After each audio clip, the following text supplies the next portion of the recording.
This is the Lone Crater YouTube. We hope this video helps. In this video, I will explain how to make cheese in the Cheese Factory Roblox. First, you'll need to gather milk from your cows.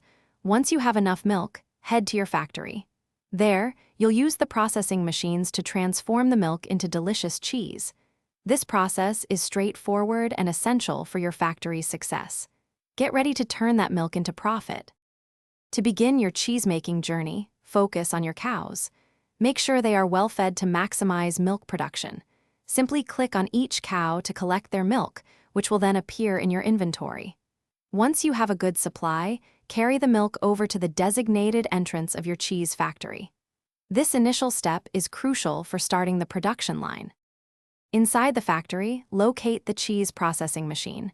Interact with it to deposit your collected milk. The machine will then begin its work, transforming the milk into solid cheese blocks. This takes a short amount of time, so be patient. Once complete, retrieve the freshly made cheese from the machine's output slot. You're almost ready to sell your product. With your cheese ready, head to the selling station within the factory. Place your cheese blocks onto the designated area, and you'll automatically receive in-game currency for each one. This is how you earn money to expand your factory and buy upgrades. Remember to check the description for a link to the Shark AI Ultra Robot Vacuum and other great deals to keep your real-life space spotless. Happy farming and selling! Thanks for watching. Consider subscribing if we helped you.